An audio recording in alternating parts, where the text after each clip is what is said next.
Namakuru abantu benshi bari gutangaho ibitekerezo bitandukanye nyuma yuko Uwinyeza Pamella na Mugisha Benjamin batanze ikirego muri RIB.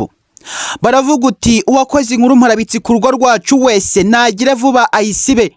Bitari ibyo twamaze gutanga ikirego muri RIB, mwansebereje umugore, mwansebereje umugabo, nyine ukabona rwabuze gica.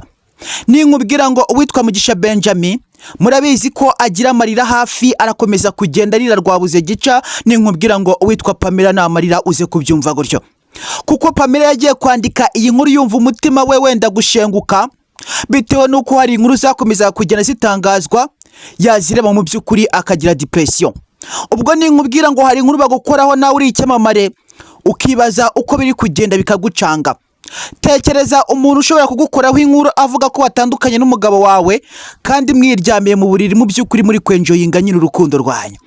Ubwo nimbikubwira uze kubyumva. Uwinyeza Pamella na Mugisha Benjamin batanze ikirego muri RIB. Ubwo ngo barasaba ubutabera kubakomeje kugenda bakora inkuru mparabitsi ku rugo rwabo, bagira uti mu byukuri mutubabarire mu bafunge mu bamare.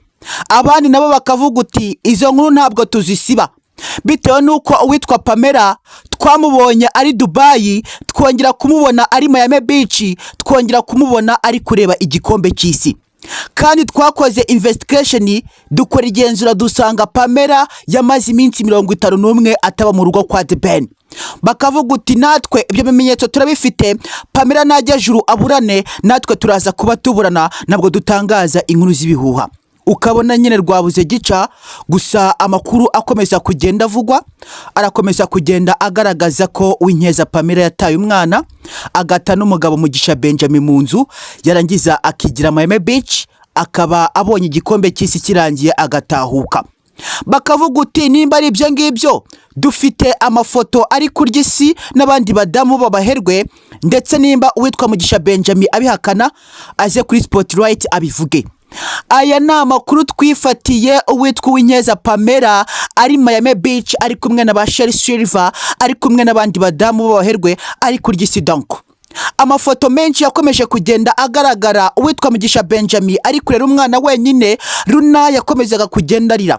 Runa yamaze iminsi 41 atari konka ibere rya nyina. Uwitwa Uwinyeza Pamella ati umwana yigira Miami Beach, avuye Miami Beach ngo ajya kureba igikombe cy'isi. Ukabona nyine abakoze izi nkuru bita mparabitsi nabo barakomeza kugenda bagaragaza proof zumvikana. Uwinyeza Pamella bakavuga uti nimba warataye urugo ukabutahutse, ahubwo saba mu maneza inkuru nimba ubona ko zakubabaje ushaka gusaba imbabazi umugabo wawe mwongere musubirane, vuga bagusibira inkuru ku neza apana kuzukanga. Ukabona nyine abanyamakuru rimwe na rimwe byo bavuga birumvikana, bitewe nuko amwe mu mashusho yakomeje kugenda afatwa Uwinyeza Pamella ari kubyinana n'abagabo, ndetse ndagira ngo ku munsi w'ejo yafashe umwanzuro wo kwandika yamaze kubona hari andi mashusho ye amaze kujya hanze. Ubwo benshi bakavuga uti Nubundi ashobora kuba atari kumwe n'umugabo we, icyo ari gukora ari gukanga abantu kugira ngo nyine aya mavideo ntaze gukwirakwizwa cyane, bitewe nuko ngo hari andi mavideo yaje kuba agaragara Uwinyeza Pamella ari kubyinana n'abandi basore. Ubwo Benjamin we yabibona umutima ukenda gusaduka. Ninkubwira ngo Benjamin aragererewe uze kubyumva gutyo, burya hari ibintu biba uri umugabo ukareba ukicecekera ntugire icyo uvuga. Ubwo nimubona The Ben atari kuza kuri Spotlight ngavuge, ubwo nyine hari biba byamurenze donc. Ubwo kugeza kuri aka kanya ndagira ngo namakuru akomeje kugenda avugwa agaragaza ko Uwinyeza Pamella icyatumye yandika amagambo yanditse ku munsi w'ejo byari kugira ngo akangaze, bitewe no kugira ngo amavideo yandi yagiye hanze naze kuba akwirakwira cyane ku mbuga nkoranyambaga. Ubwo ngo bajya mu rugo kwa The Ben bagasanga uwitwa Runa ari kurira aragererewe, bareba The Ben bakabona afite agahinda. Bamubaza uti ese Pamella ari he? The Ben nyine akubika umutwe mu ntebe akabura icyo avuga. Ndagira ngo nyine murabizi The Ben agira amarira hafi, ibyo byo murabizi. The Ben ni muzajya mubona ari kurira mujye mumureka. Hari ibintu biba mu by'ukuri mu buzima bwawe ukaza kwibaza icyo wabikoraho bikagucanga. Tekereza ko warasezeranye n'umugore, ariko umugore mu by'ukuri mukanibaruka umwana, Imana ikaba blessing ikabaha umugisha mukabyara, ariko uwo mugore akavuga uti nge ntabwo nzaterura umwana, reka sinshaka kwibere ryanjye rigwa, zajya mutwara mu gikapu. Ubwo niyumva rushye papa we ajya aza muterure, nta ruhaye ndiho kugira ngo ibere ryanjye rizagwe. benshi bakumva ayo magambo b'ababyeyi bakavuga uti Uwinyeza Pamella uri gukora iki? Uri gusebya ababyeyi b'igihugu cy'u Rwanda. Ntabwo ari uko umudamu wabyeyi yitwara. Fata umwana umukubite mu mugongo. Ibyo byo kuvuga ngo ibere ryawe urashaka ko ritagwa, wagiye kubyara ubibona. Ukabona nyine benshi barabona ko uwitwa Mugisha Benjamin agererewe, bakavuga uti Uwinyeza Pamella ntabwo ajya yikoza runa, bitewe nuko ibikomeza kugenda bigaragara burya ntabwo nyine ari byiza ku Uwinyeza Pamella. Ubwo burya ntabwo abantu benshi baza ngo bavuge bari kuvugira ubusa. Mw'abantu mwe ndagira ngo murabizi, umuntu umwe babiri batatu ntabwo baze bakuvuge, ntacyo waba uri cyo kugira ngo mu by'ukuri sizi kuvuge gutyo gusa bira mupangu. Ubwo nyine hari ikintu baba bakubonyeho donko. Uwinyeza Pamella ngo ntabwo ajya yikoza umwana. Ubwo nibavuga mujye mureka abantu bavuge kuko bavuga ibyo babonye banumvise. Mw'abantu mwe ntabwo umuntu mu by'ukuri yajya kuvuga ibintu atabonye, cyangwa abantu 10 ntabwo bavuga ikintu kimwe bakubeshyira. Rimwe na rimwe imico yacu niyo idutangira inkuru nziza ku musozi aho dutuye. Nuza kureba imico y'Uwinyeza Pamella uraza kubona ko idakwiye ndetse kandi itari ikwiriye ku mudamu w'igihugu cy'u Rwanda. Nuza kureba Uwinyeza Pamella akomeza kugenda agaragara mu mashusho cyane, asa nkaho ari gusomana n'abadamu bagenzi be. Ndagira ngo ibyo murabizi ni amashusho mukomeza kugenda mubona cyane. Uyu mudamu benshi babibona bakavuga uti ni ukubera iki mu by'ukuri akora ibintu bibi gutya, ibintu nk'ibi ngibi bitera abadamu seseme abikorera iki? Ukabona nyine akomeza kugenda arata ikibuno cyakore cy'Imana yamuhaye ikibuno cyiza pe. Mw'abantu mwe tujye dukoma urusyo dukomere ingasire, Uwinyeza Pamella afite ikibuno cyiza. Nawe uri umugabo ukareba iki kibuno cy'uyu mudamu, ntabwo yaza akwishira ngo mu by'ukuri uzamwangire, bitewe nuko nyine nawe hari ikibuno ureba uri umugabo, byanga byakunda ubukristo ukahita urambika hasi. Hari umudamu reba wareba ikibuno afite, wareba ijisho, nyine wareba imbere n'inyuma ukabona turebye. Kavuga uti uyu mudamu turamutse duhuriye ahantu hamwe ntavuze byaza kuba bisa neza cyane. Ukareba rimwe na rimwe mu by'ukuri ninkubwira ngo Uwinyeza Pamella ni ikirangaza ku bagabo benshi cyane, nimbivuga uze kubyumva, kuko niyo mu mahanga akomeza kugenda ajya ubona ko abagabo benshi baramureba bakamira amazi. Baragenda nyine bakubita iki kibuno amaso bakavuga uti uyu mwana nuwahe koko, uyu mwana usa n'inyambo nuwahe? The Ben nawe rero ubwo ngubwo rata ngazatekereze kuri iki kibuno cya Pamella, aribo ukuntu ari kwiraza, aribo ukuntu afite umwana wenyine, ngarika ikibuno kikamusigara mu mutwe, akavuga uti uyu mudamu wanjye azagaruka ryari? Nkumbuye kwiyumva muri za feeling zanjye nahoragamo. Ukabona nyine witwa The Ben aragererewe nyuma y'iminsi 41 yamaze yiraza, yarafite agahinda ndamwumva, nyuma yuko umudamu we yagarutse, ariko akagaruka amaze igihe kinini cyane mu by'ukuri atarere mu gihugu cy'u Rwanda. Ndagira ngo ababizi murabizi, mwakomeje kugenda mubona amashusho yasakazwaga ku mbuga nkoranyambaga, Uwinyeza Pamella akomeza kugenda abyinana n'abadamu bagenzi be Miami Beach. Bavuye Miami Beach mu by'ukuri bahita berekeza mu gikombe cy'isi kwirebera umupira. Ubwo benshi babona aya mashusho bakongera gusanisha mu by'ukuri nuko babonye Runa ari kuririra kuri se, bakavuga uti Uwinyeza Pamella imico ufite ntabwo ari myiza. Reka twe nk'ababyeyi b'igihugu cy'u Rwanda ntabwo twabishimye, twakunenze ijana twakunenze. Ugasanga nyine mu by'ukuri Uwinyeza Pamella arabibona, akabona ko inzira itakiri nyabagendwa, ubwo azatekereze gutaha. The Ben mu by'ukuri abe ahamagawe n'Uwinyeza Pamella, amubwira uti sheri urambabarira ko nshaka kongera gutahuka. The Ben acyumva telefone imuhamagaye Uwinyeza Pamella yahise yifatira hejuru avuga uti nukuri kwimana ndemera kugaruka, mbabarira ugaruke mu rugo, Runa ari kundiriraho, nukuri mfite agahinda madamu, mbabarira ugaruke.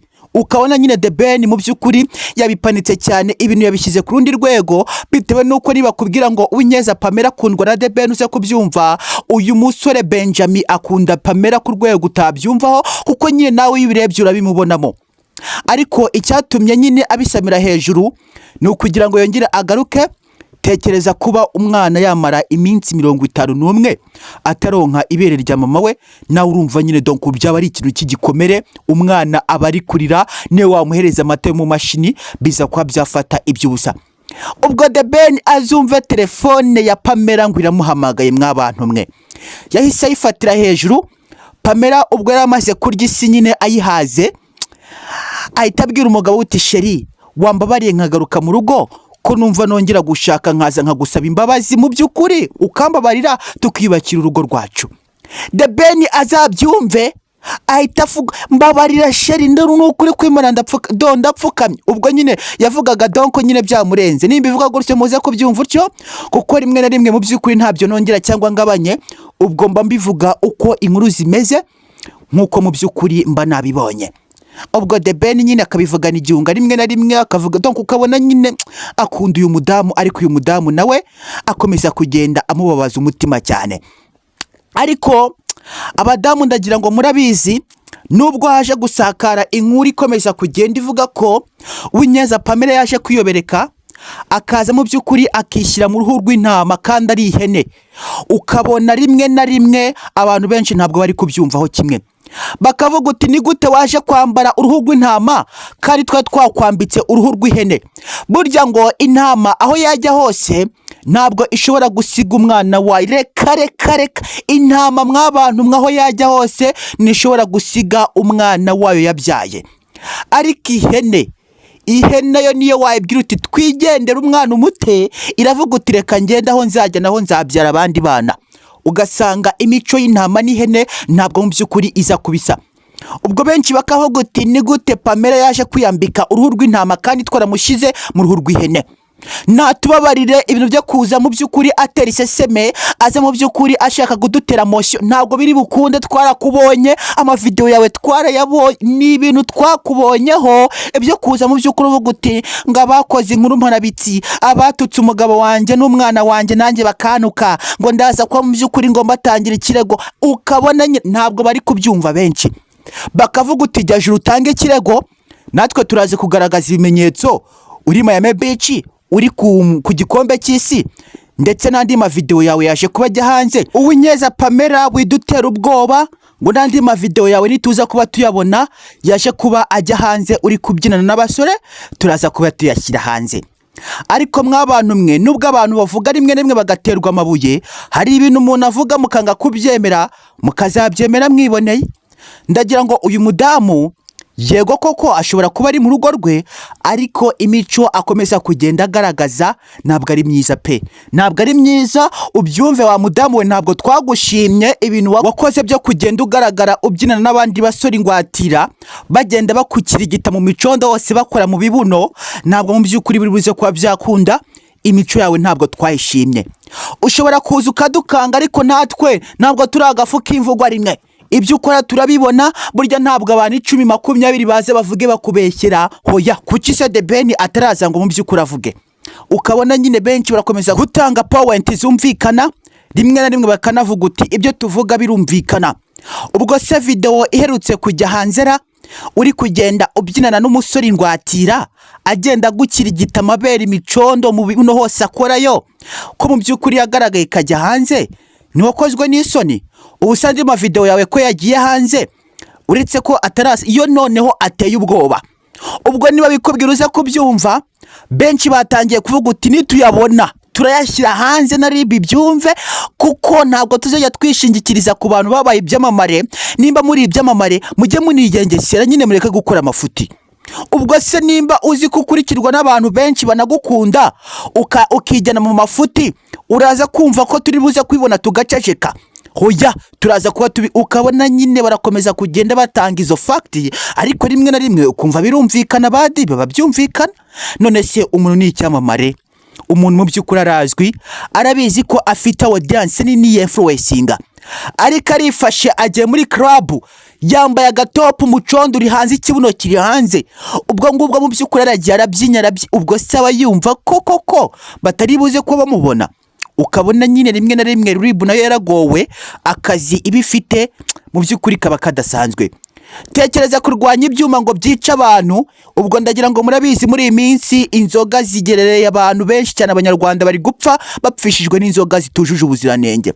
Ubwo ribu izajya mu bintu byo kumena inzoga no gushaka kurengera ubuzima bw'abanyarwanda, ijye mu bandi bantu mu by'ukuri bayoboye gucunga umutungo w'umubiri wabo. Ukabona nyine rimwe na rimwe benshi barakomeza kugenda batanga point zumvikana, ariko nanjye ndaza kuba mbumva ahangaha. Kuko nimba uzi kuri icyamamare, rinda image yawe, nimba ari n'ibiyobyabwenge ufata ujya muri sober living babanze mu by'ukuri bagukansara nyine ukeneye sober living. Ugasanga benshi ibyo bavuga birumvikana, ariko ndagira ngo namakuru yakomeje kugenda ashimisha benshi nyuma y'ibyakomeje kugenda bigaragazwa. Uwitwa The Ben, madamu we Kevin Kade n'undi mugabo muriho kureba hirya gato ndetse na mushiki wa The Ben baje kuba bagaragara bari mu rugo. Uwinyeza Pamella akimara kubona abantu mu by'ukuri babyakiriye neza nibwo yaje kwa mu by'ukuri agenda ku rubuga rwa Instagram yandika mu by'ukuri inkuru agira uti ngo ndanenga abantu bose bafashe bagaharabika umuryango wanjye batanansize, ndababwira nihanukiriye mbabwira ko nimudasiba amwe mu mavideo mwakoze murabitsi ku rugo rwanjye mu masaha 28 ndaba namaze kugeza ikirego muri RIB. Ubwo yagiye mbere agezeyo bura fact n'ibimenyetso arangije aza gukanga ku mbuga nkoranyambaga, ariko abajene b'inyarugenge ntibakina.